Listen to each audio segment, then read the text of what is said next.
You're sitting in a trench 2 kilometers from enemy lines, wearing virtual reality goggles, piloting a $500 drone through a forest of electronic warfare signals, trying to destroy a multi-million-dollar tank before a fiber-optic-controlled kamikaze drone hunts you down.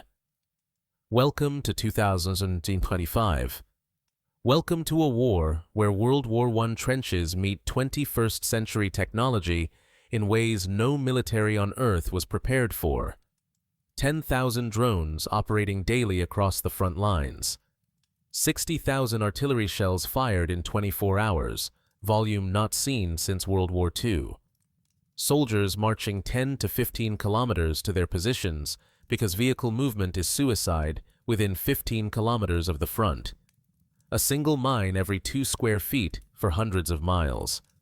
75% fatality rate from modern anti-tank missiles when used against personnel.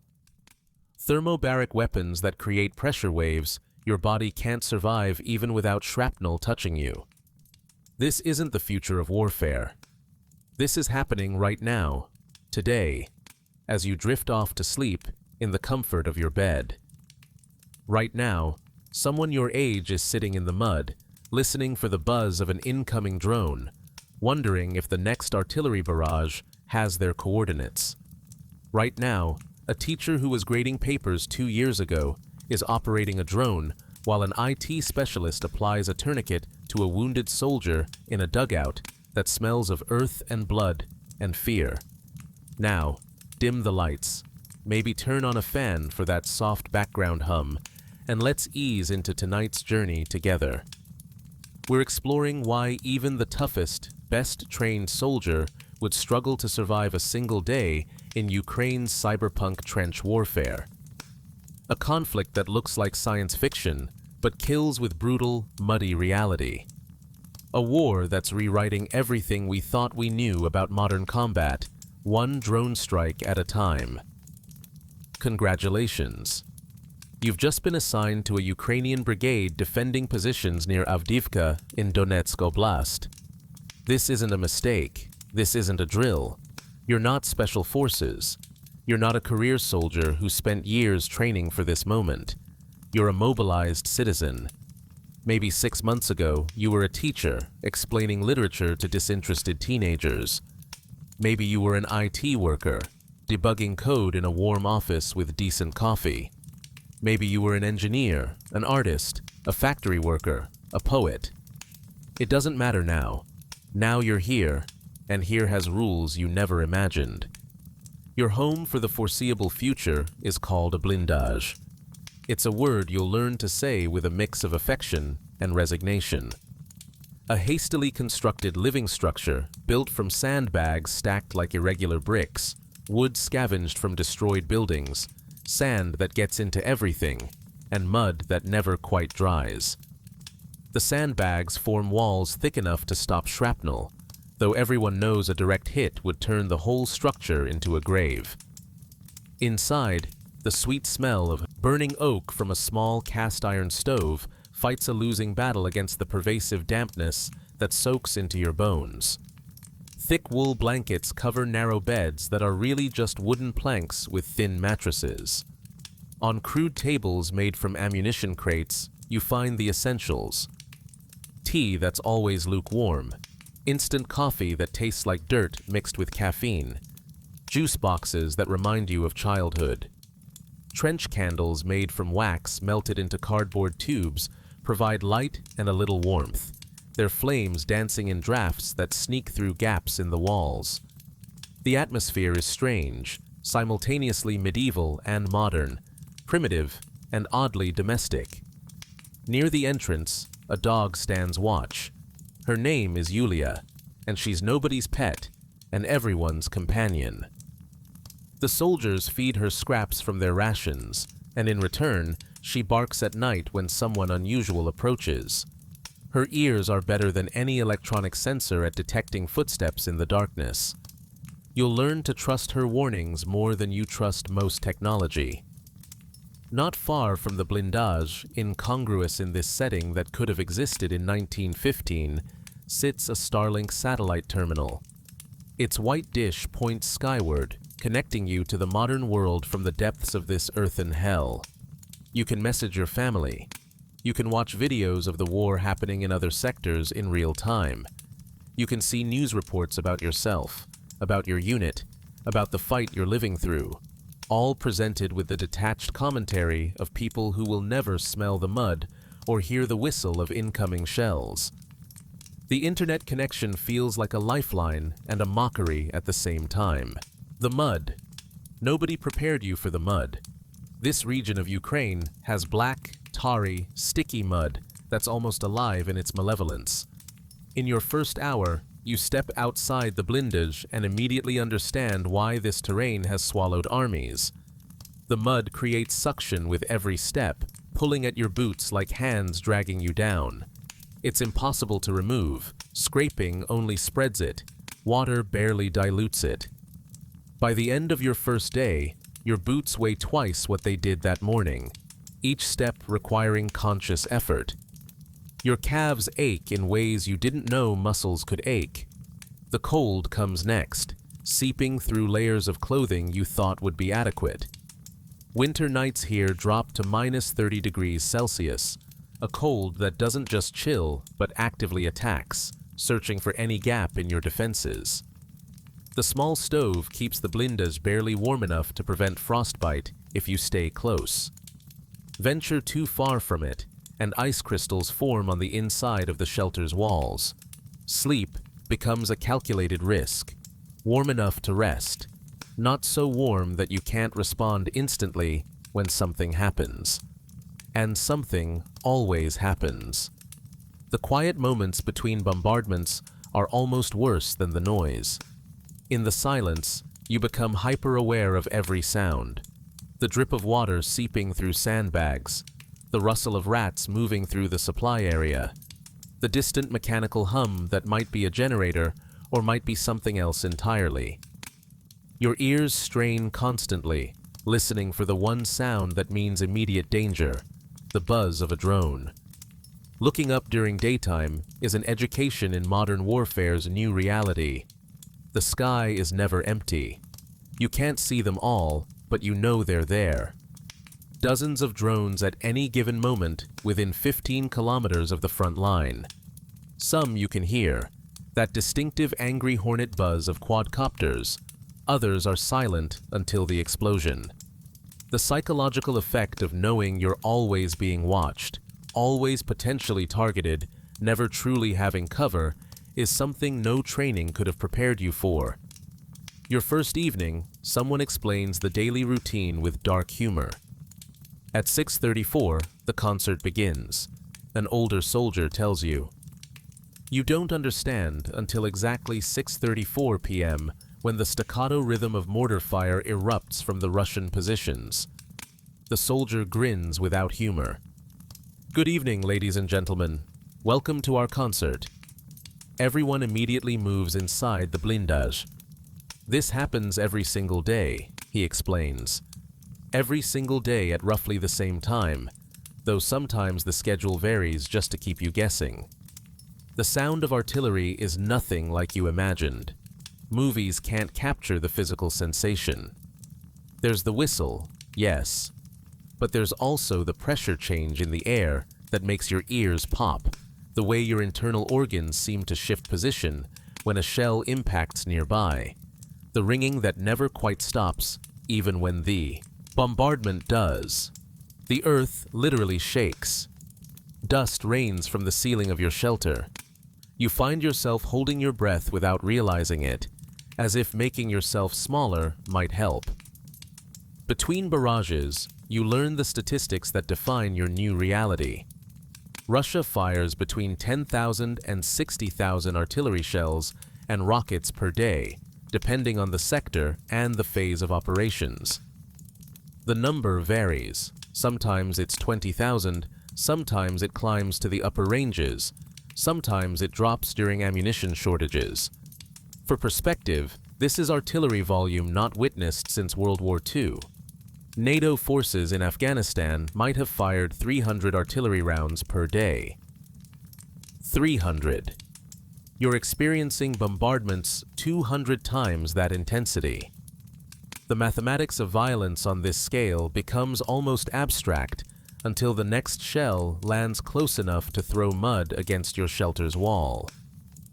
As you drift off to an exhausted sleep that first night, wedged between two other soldiers on a narrow plank bed, you understand something that no briefing conveyed. This isn't a deployment with a clear end date. This isn't a rotation with a promise of home leave. This is survival, day by day, hour by hour, until the war ends or you do. The technology and tactics may be 21st century, but the fundamental experience is ancient and unchanging. Young people dying in mud, far from home, for reasons that seem increasingly abstract when you're this close to the killing. Your second morning begins with training you never expected. Not rifle drills or physical conditioning, but an introduction to the invisible war that rages constantly above and around the physical battlefield. Your instructors are soldiers who've survived long enough to understand systems that didn't exist 3 years ago. They're going to show you how modern war actually works, and nothing in your previous life prepared you for this education. The first instructor is a thin man in his early 30s, who introduces himself only as Flash. Before the war, he was a communications specialist and engineer. Now he's the unit's electronic warfare expert, though he's quick to point out that expertise in this field means understanding what you don't know. He leads you to a position where several pieces of equipment sit covered by camouflage netting. What he shows you looks like something from a science fiction movie. Portable electronic warfare systems, frequency analyzers, signal jammers that fit in a backpack. Flash explains the electromagnetic spectrum as a battlefield more important than the physical terrain. Every radio communication, every GPS signal, every drone control link, every digital message between units, all of it travels through this invisible space that both sides are fighting to control. When your side activates jamming systems, your own drones can't fly, sometimes for hours. The jamming doesn't discriminate. According to operators who've tracked their missions, about 31% of drone flights fail specifically because of enemy electronic warfare. That's not equipment malfunction or pilot error. That's the enemy making your technology useless. The system works like this. Both sides deploy extensive jamming across different frequency ranges. When Ukrainian jammers activate, command usually informs units in advance, but not always. About 3% of friendly drone sorties fail because jammers activated without warning, and expensive drones simply fell out of the sky. On top of that, individual infantry units often carry small portable jammers that create protective bubbles. When they hear a drone, any drone, they activate the jammer without waiting to identify if it's friendly. Better to lose a friendly drone than get killed by an enemy one. The statistics on friendly drones destroyed by friendly jamming, what Flash calls drone fratricide, are surprisingly high, though exact numbers are considered sensitive information. GPS is essentially worthless in active combat zones. Widespread GPS signal jamming makes satellite navigation impossible in many areas near the front. The drones you'll learn to operate have no GPS receivers, no compass, no inertial navigation systems. Pilots navigate using knowledge of local terrain and verbal instructions from observers watching video feeds. It's flying by sight, by instinct, by experience, gained through dozens of flights where failure means a crashed drone and wasted resources. Flash shows you the portable electronic warfare system some soldiers carry. It's a backpack-mounted unit that can create a jamming field in a limited radius. The soldier carrying it also carries a shotgun, not for shooting enemy soldiers, but for shooting incoming drones that can't be jammed. Fiber optic controlled drones, he explains, trail a physical cable behind them. No radio signals means no electronic warfare countermeasures work. The only way to stop them is shooting them down with a shotgun or letting them hit their target. This is what modern warfare looks like.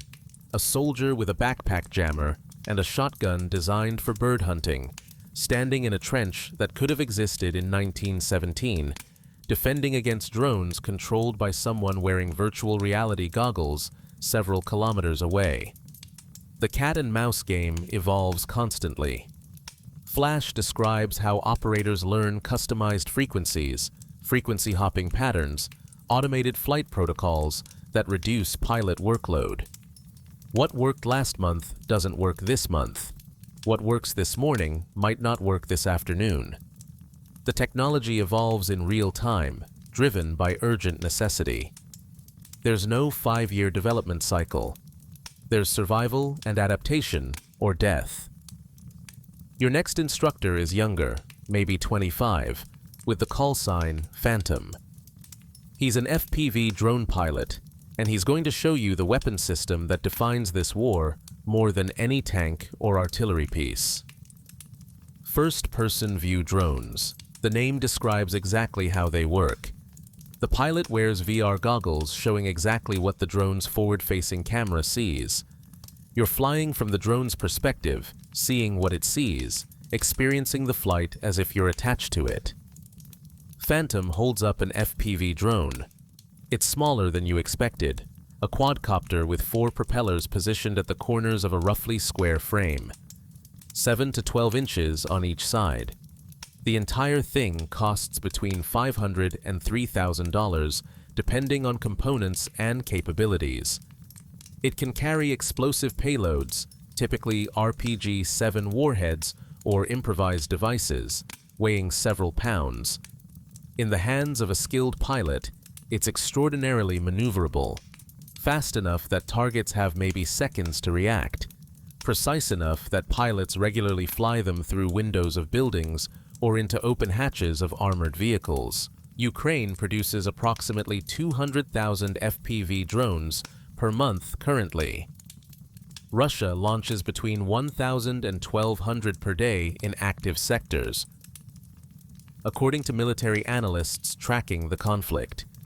In August of 2024, they set a record, around 30,000 FPVs deployed in a single month.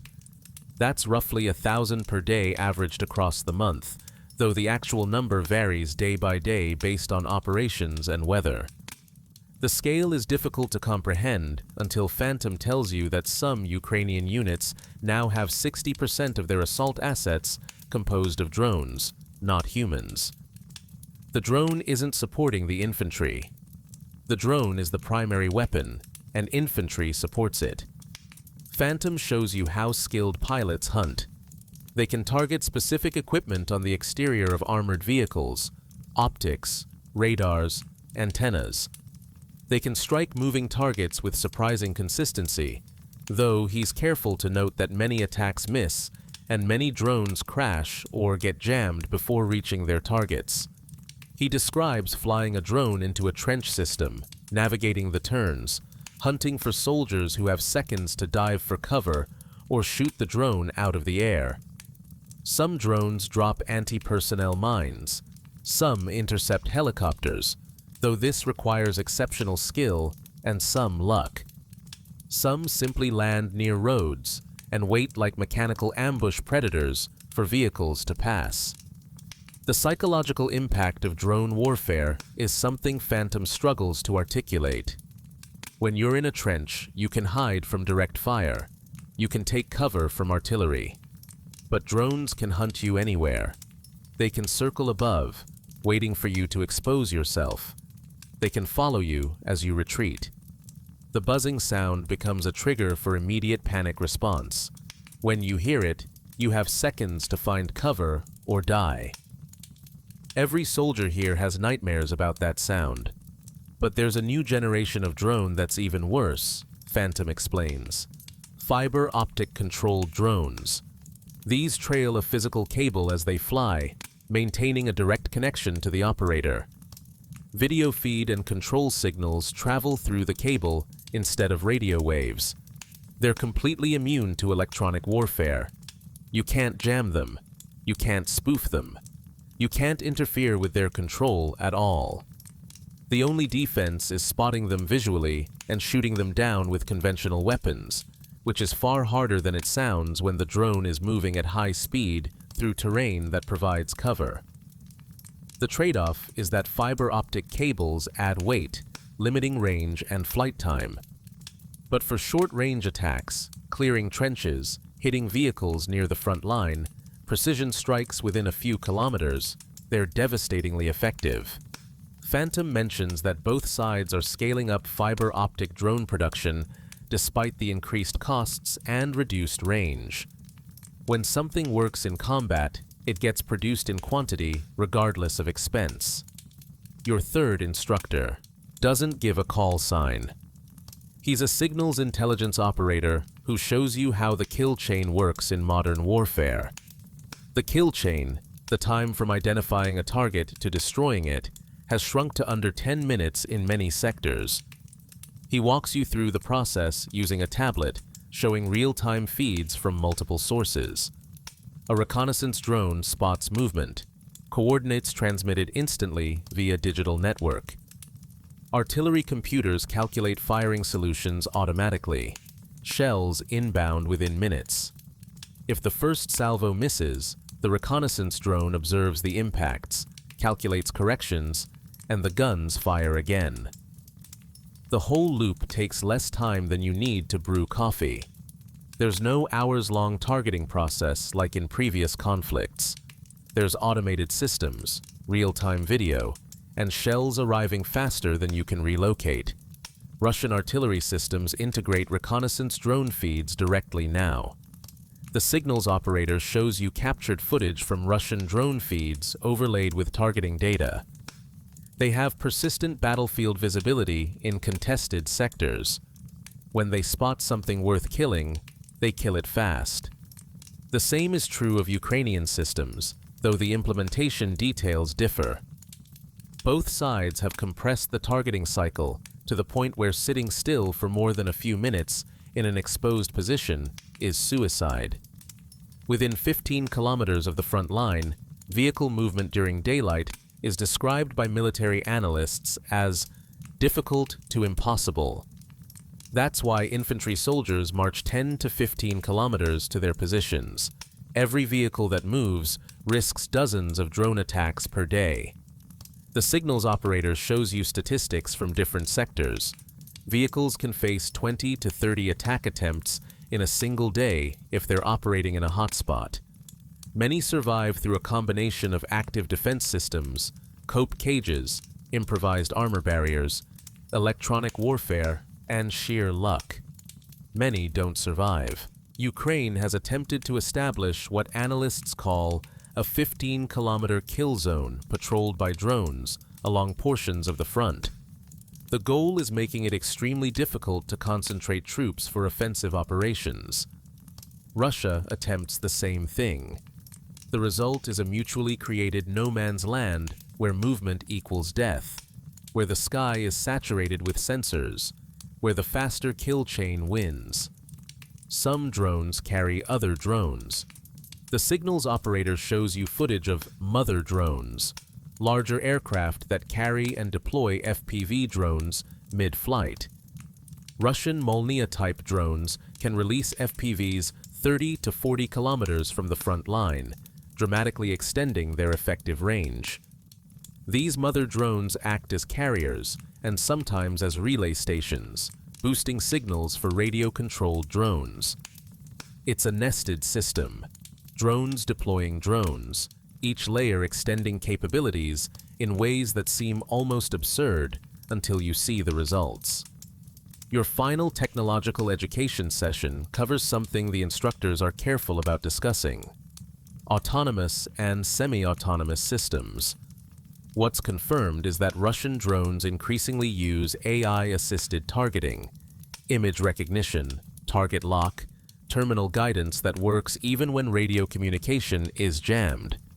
These aren't fully autonomous. They still need an operator to approve targets, but once approved, the drone can fly at the target on its own, making final adjustments without human input. When there's no communication to disrupt, electronic warfare becomes worthless. Loitering munitions like the Russian Zala Lancet can launch, stay airborne for extended periods, identify targets with onboard cameras, and attack when commanded. They circle overhead, waiting, watching, hunting. More expensive than simple FPV drones, but devastating against high-value targets. Some reports suggest both sides are testing increasingly autonomous systems, but information is scarce and often contradictory. What's speculation versus what's operational reality is difficult to determine from the front lines. The instructors are careful to distinguish between confirmed capabilities and rumors that circulate among soldiers. As far as military analysts believe, AI-assisted systems represent the future. Human reaction time becomes the bottleneck in modern warfare when everything happens in seconds. Systems that can identify and engage targets faster than human decision-making cycles provide enormous advantages. The technology exists. Whether it's being fully deployed and to what extent autonomous decision-making is permitted remains unclear. The instructors emphasize that they're showing you what they know for certain and acknowledging where speculation begins.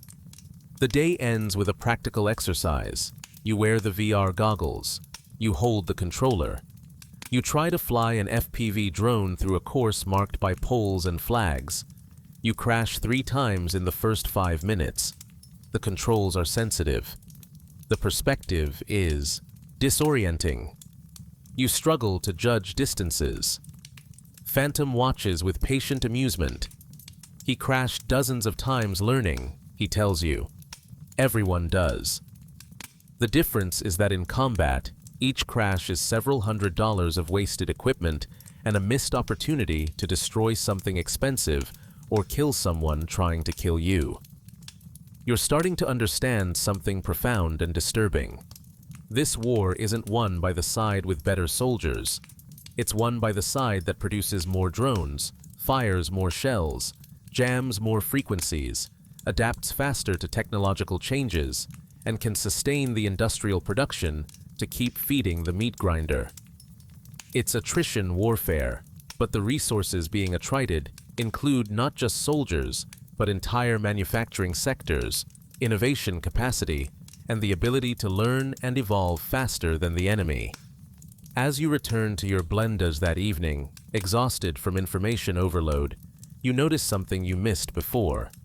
Several soldiers are using consumer electronics, tablets, smartphones, laptops, to control drones, review footage, coordinate operations, communicate with other units. This is a crowd-funded war in many ways, supplied by individual donors and volunteers as much as by government procurement. The weapons killing people cost less than the devices comfortable people use to watch videos. The technology democratizing warfare isn't making it cleaner or more humane. It's making it more accessible, more widespread, more inevitable. Your third day begins with news that changes everything about how you understand this war.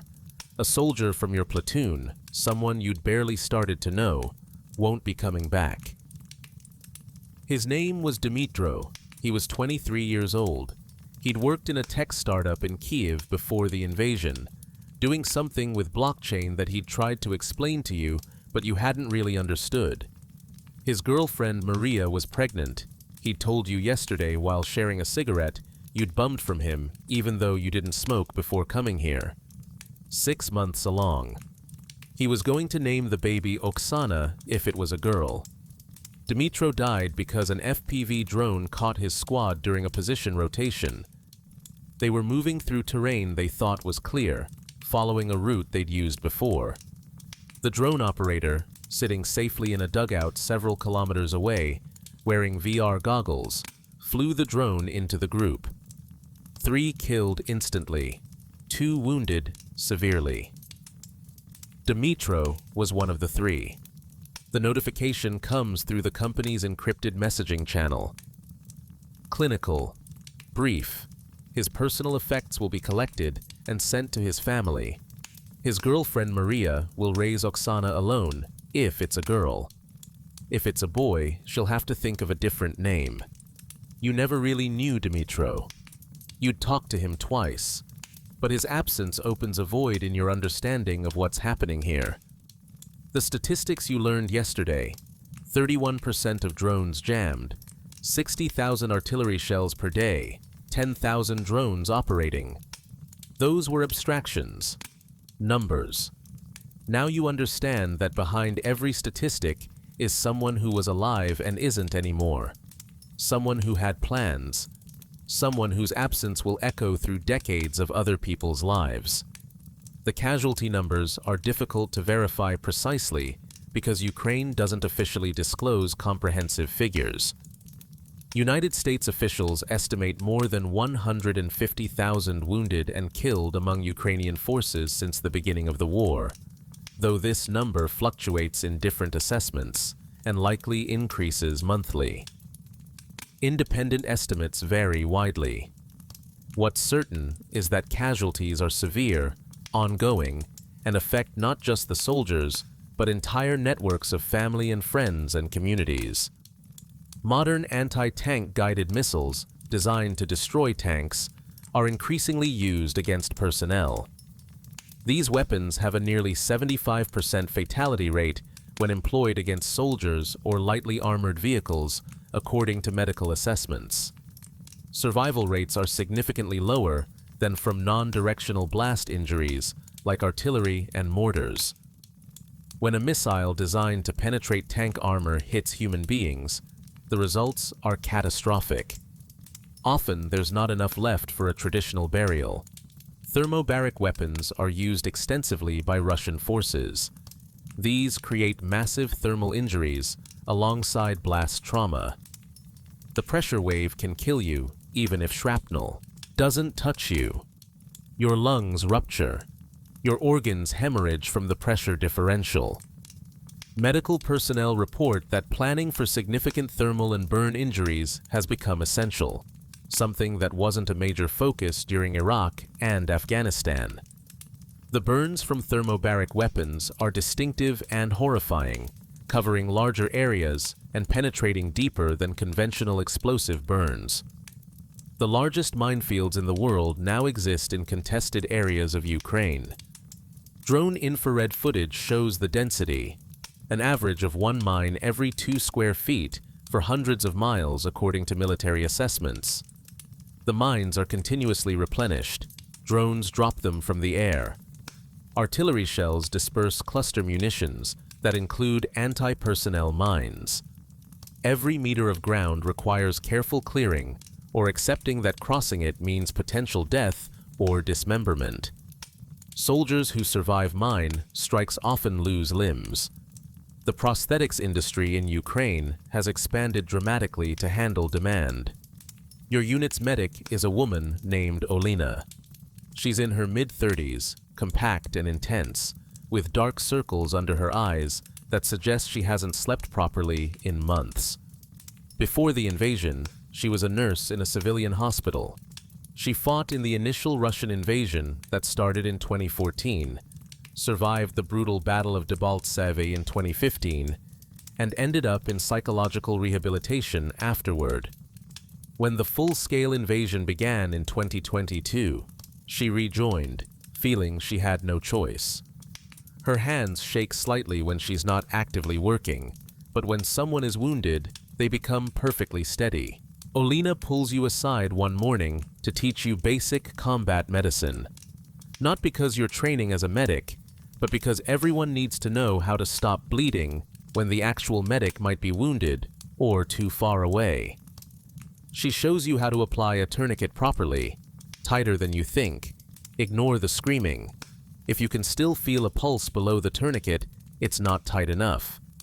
She shows you how to pack a wound using hemostatic gauze to encourage clotting while applying pressure that makes your arms ache. She explains that medical evacuation can take up to a week in some sectors. A week. Think about that. Someone gets wounded, and reaching a proper hospital might take 7 days. The evacuation happens via motorbike along routes constantly under drone surveillance. Wounded soldiers hide during the journey, stopping frequently to take cover. Some die from blood loss because the hospital is too far and the route too dangerous. Olina's voice is flat when she explains this, reciting facts that should be horrifying but have become routine. This is the reality. You adapt or you die. She tells you about freezing during an attack last summer. Her unit came under heavy fire near Robotine during the counteroffensive. Several soldiers were wounded in front of her. She found herself trapped in a dugout corner, trembling, unable to move even as her training screamed at her to help them. "I begged someone else to bring them to me," she says, staring at her hands. "I couldn't make myself go out there." She doesn't mention if the wounded soldiers lived or died. You don't ask. Getting permission to leave for psychological rehabilitation was nearly impossible, she explains. Troop shortages meant commanders couldn't spare anyone, even someone who clearly needed help. She eventually had to arrange a transfer to another brigade to make it happen. The therapy helped, gave her tools for managing the panic, techniques for staying functional. But she worries constantly about breaking again, about freezing when someone needs her. She worries about all the soldiers who don't have access to mental health support, who are struggling with trauma while still being expected to fight. Experts estimate that around 30% of soldiers and veterans experience post-traumatic stress disorder. Ukraine's Ministry of Health predicts that 1.8 million people among military personnel and veterans may require psychological support. Approximately 15 million Ukrainians overall will need different kinds of psychological assistance due to the war, according to government projections. These aren't just statistics. These are people who will spend years or decades dealing with nightmares, hypervigilance, depression, anxiety, substance abuse, relationship problems, employment struggles. The specific stressors here differ from previous conflicts. Unlike wars where deployments had defined start and end dates, many Ukrainian soldiers serve until wounded, killed, or the war ends. Rotations are inconsistent. Some soldiers serve for months without adequate breaks. Research suggests 45 days is a critical period when soldiers can maintain mental health. Many exceed this by months or longer. The psychological impact of indefinite exposure to combat stress without clear end dates or reliable rotation schedules creates cumulative trauma that compounds over time. A psychiatrist who treats soldiers described the symptoms: nightmares that prevent sleep even when rest time is available, hypervigilance that makes normal civilian interaction impossible, difficulty controlling emotions leading to sudden rage or tears, flashbacks triggered by sounds or smells, acute stress responses like freezing under fire, even when the situation isn't particularly dangerous compared to previous experiences. Some soldiers arrive at treatment facilities unable to remember portions of their service. The mind protects itself by erasing what it can't process. Ukraine operates under mass mobilization. Teachers, IT workers, engineers, artists, factory workers. Ordinary civilians are legally obligated for military service if called. These aren't professional soldiers with years of training. They're citizens thrust into the most technologically complex, psychologically demanding combat environment in history. The average Ukrainian soldier is around 40 years old, according to reports. Some recruits have health issues or substance abuse problems that would disqualify them under normal circumstances, but circumstances aren't normal.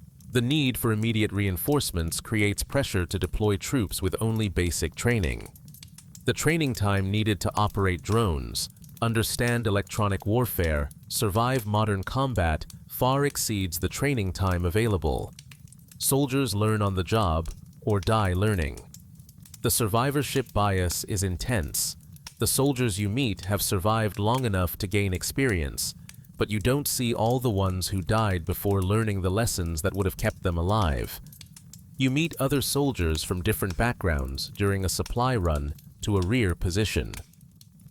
There's Andriy, who was a high school literature teacher.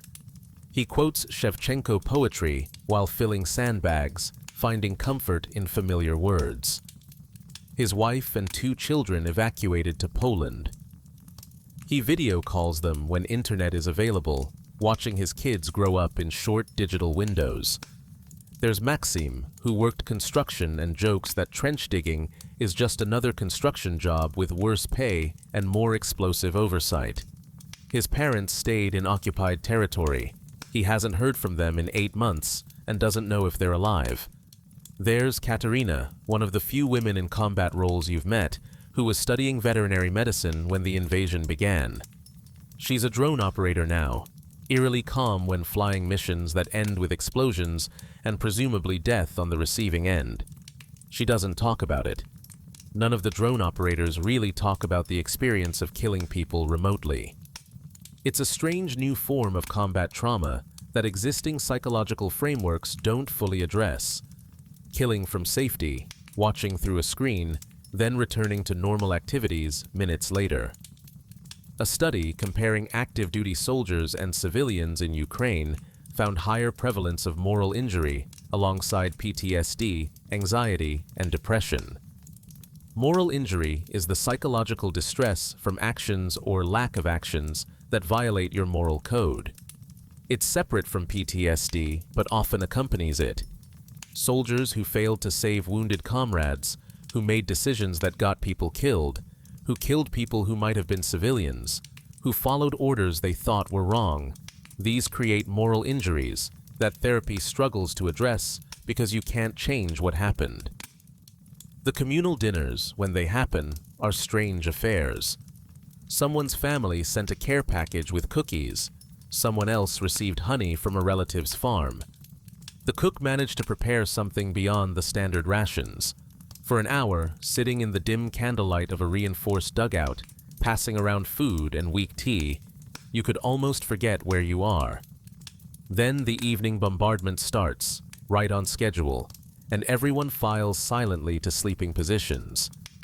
You think about your own family constantly, your parents, who supported you when you left, but whose voices crack on the phone calls. Your brother, who's in another unit somewhere. You don't know where exactly, but you know he's fighting too. Your best friend from university, who was killed in the first month of the invasion, before anyone understood what this war would become. Her name was Yana. She was studying biology. She wanted to work in conservation. She died when Russian artillery hit a civilian building in Kharkiv, where she was volunteering at a distribution center. There was no military target nearby, just bad luck and the mathematics of saturation bombardment. These losses don't make you heroic. They make you tired. They make you understand that courage isn't fearlessness. It's being absolutely terrified and continuing anyway, because what else can you do? The people you've met here aren't warriors from movies. They're ordinary people doing extraordinary things because their country is being invaded and someone has to fight. Some of them are brave. Some are cowards who found courage. Some are just enduring, day after day, because dying isn't an option their families can afford. One night, you overhear Olena crying in her corner of the blindage. Quiet, controlled sobs that she tries to muffle. Nobody says anything. Nobody goes to comfort her. This feels wrong, but you understand somehow that this is her moment to release pressure before it destroys her. Tomorrow she'll be steady-handed and competent again, because wounded soldiers will need her. Tonight, she's allowed to break just enough to keep functioning. You pretend to sleep and hope she doesn't hear you pretending. You weren't here at the beginning. That's important to understand.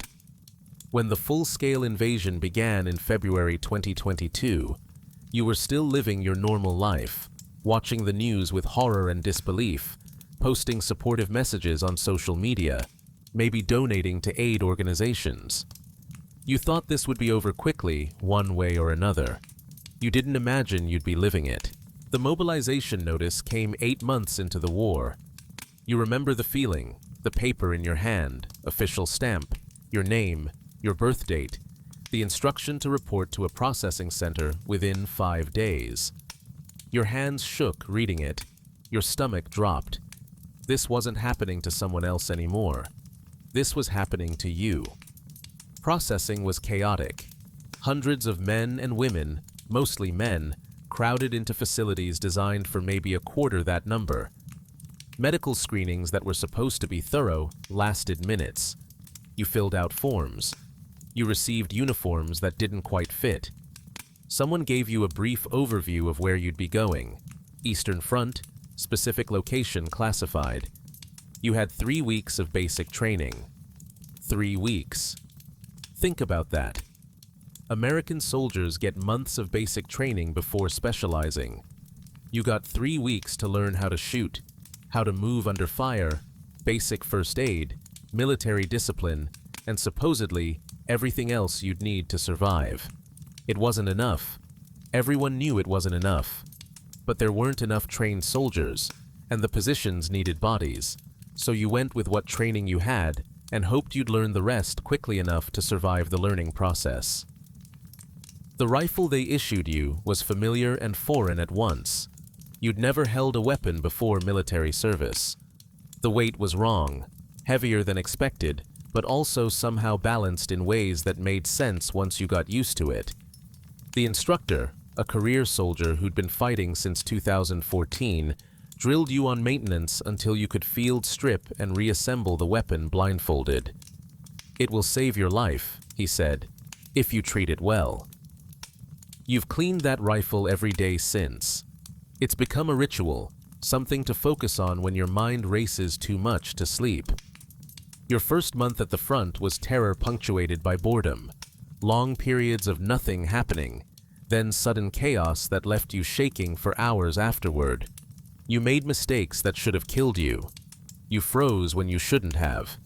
You moved when you should have stayed still. Experienced soldiers corrected you, sometimes gently, sometimes harshly, always urgently, because they knew mistakes here had permanent consequences. The drone training came from Phantom, the FPV pilot who seemed impossibly young to be so competent. He started you on a simulator, just a laptop running software that mimicked drone controls. You crashed constantly at first. The perspective was disorienting, the controls sensitive, your brain struggling to translate the screen view into spatial understanding. But slowly, over dozens of hours, it started clicking. You learned to anticipate the drone's momentum, to compensate for wind, to judge distances through the camera. Then came live flights with training drones, cheap units without explosives, flown in rear areas away from combat. Your first successful flight felt like a miracle. You flew the drone through a course marked by poles, landed it gently, and felt a rush of accomplishment that seemed absurd given the context. Phantom watched with approval. "You're starting to feel it," he said. "The drone becomes an extension of you. You're not watching the screen, you're flying." Electronic warfare principles came harder. Flash tried to explain frequencies and jamming and signal-to-noise ratios using analogies to civilian radio, but most of it remained abstract until you experienced jamming firsthand. You were flying a reconnaissance drone, scouting a tree line, when suddenly the video feed degraded to static and the drone stopped responding to inputs. It fell from the sky and crashed somewhere in no man's land. Hundreds of dollars wasted. Flash shrugged when you apologized. "That's how you learn," he said. "Now you know what jamming feels like." You learned artillery patterns by necessity. The evening bombardment became predictable enough that you could anticipate it, though never comfortable enough that you stopped fearing it. You learned which sounds meant incoming versus outgoing shells. You learned that if you could hear the whistle, the shell wasn't landing on you. The ones that kill you arrive faster than sound. You learned that artillery kills by mathematics and probability, and your job was to reduce your probability of being in the wrong place at the wrong statistical moment. The medical training Olina provided was brutally practical. She didn't waste time on theory or anatomy. She showed you how to stop bleeding, how to recognize shock, how to administer the limited medications you'd have available, how to move a wounded soldier without causing more damage. You practiced on training mannequins, then on each other using training techniques that didn't cause actual injury. The first time you applied a tourniquet correctly, Olina nodded approval. "Tighter than you want," she said. "Tighter than feels right. Tight enough to hurt." You learned electronic hygiene, never using your personal phone near the front because the signal could be triangulated and used for targeting. You learned that some soldiers had been killed because they posted geotagged photos on social media, giving away their unit's position. You learned to check every building for booby traps, to never walk in the center of paths, to always assume any abandoned equipment was rigged to explode. These weren't theoretical lessons. These came from people who'd watched friends die from exactly these mistakes. The trench construction you learned by doing, digging, constantly digging. The earth here is heavy and stubborn, fighting you for every centimeter. You learned the proper angle for walls so they wouldn't collapse in rain. You learned how to reinforce with sandbags and salvaged wood. You learned that trenches need constant maintenance because Earth wants to reclaim them. Your hands developed calluses, then the calluses cracked and bled, then new calluses formed over the scars. You learned to sleep in conditions you'd previously thought impossible. In mud, in cold, in fear, with explosions happening close enough to shake Earth into your sleeping bag. You learned that you could function on 3 hours of broken sleep, that you could go days without showering and survive, that you could eat the same basic rations for weeks without starving, even if you never quite stopped being hungry. Language changed around you. You learned the slang, the acronyms, the dark humor that made unbearable things briefly bearable. You learned to communicate with gestures when sound discipline mattered. You learned to read faces, who was close to breaking, who was dangerous in their recklessness, who could be relied on when things went wrong. These skills weren't taught. They emerged from necessity and observation. The first time you saw someone killed was 3 weeks after arriving. A soldier named Victor, you didn't know him well, caught shrapnel from a mortar round during a position rotation. One moment he was walking ahead of you, complaining about his boots. The next moment he was on the ground, bleeding from wounds you could see through his uniform, making sounds you'll hear in nightmares for the rest of your life. He died before the medic reached him. Just died, right there, 30 meters from your position, while you watched and did nothing because there was nothing you could do. You expected to feel something profound. Instead, you felt numb and then guilty about feeling numb. Later, when the numbness wore off, the delayed reaction hit hard. Shaking, crying, inability to eat. Olina found you sitting in a corner of the trench, staring at nothing. She didn't say anything comforting. She just sat next to you for a while, then handed you a cup of tea. "It doesn't get easier," she said. "You just get better at functioning anyway." She was right. The first time you killed someone was different. You were operating a reconnaissance drone, calling out positions to artillery. You spotted movement in a tree line, reported coordinates, watched the video feed as shells impacted. 3 distinct figures in the thermal imaging, running, then the impacts, then nothing. You'd just called artillery onto human beings and watched them die. You felt sick. You also felt a grim satisfaction that disturbed you. They were trying to kill you and your unit. You'd struck first. Both feelings were true simultaneously. Phantom helped you process it during a night watch. "The distance makes it weird," he said. "You're killing through a screen. Feels like a video game until you remember those are real people." He'd killed dozens, maybe hundreds by now. He didn't keep count. "I tell myself they'd do the same to me. They are doing the same, just haven't succeeded yet. It helps sometimes." He was quiet for a while. Sometimes it doesn't help at all. You learned the patterns of war, how the fighting intensified in certain sectors, then quieted while another area exploded into violence. How weather affected everything. Mud made movement impossible. Rain grounded drones. Snow revealed tracks, but also hid mines. How shortages of this or that critical supply would suddenly appear, get resolved, then appear again. How the political news from distant capitals translated into more or fewer shells arriving at your position. The drone technology evolved around you. New models appeared constantly. Fiber optic drones became more common, their immunity to jamming making them preferred despite shorter range. Counter-drone drones entered service. FPVs designed to intercept other FPVs in mid-air. You watched drone-on-drone combat one afternoon, two small machines maneuvering at high speed, both operators somewhere safe.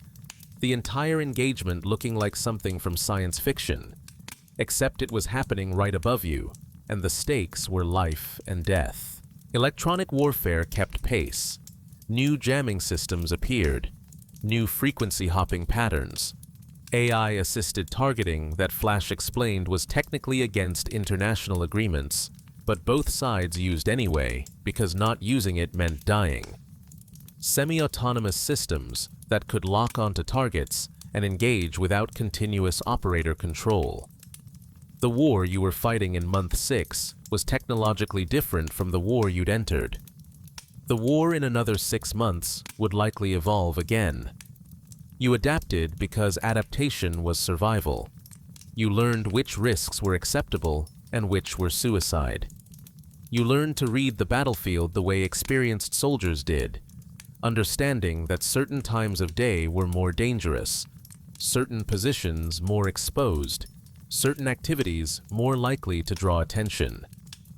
You learned from near misses and close calls and mistakes that didn't quite kill you, filing away each lesson in a mental catalog of things that could go wrong.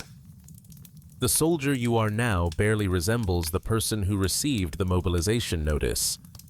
That person was softer, more optimistic, believed in certain things about the world and human nature that you now know were comfortable illusions. This person, the one you've become, is harder, more cynical, intimately familiar with violence and death and fear. You don't particularly like this person, but this person is more likely to survive. You think about the future sometimes, though not often. Thinking about the future feels dangerous, like tempting fate. If you survive, if not when, you'll have to figure out how to live in a world without constant danger. You'll have to explain to people who weren't here what it was like here. You'll carry all of this with you forever. This experience of war that civilians will never fully understand, no matter how carefully you describe it. But mostly, you don't think about that. Mostly, you think about the next few hours.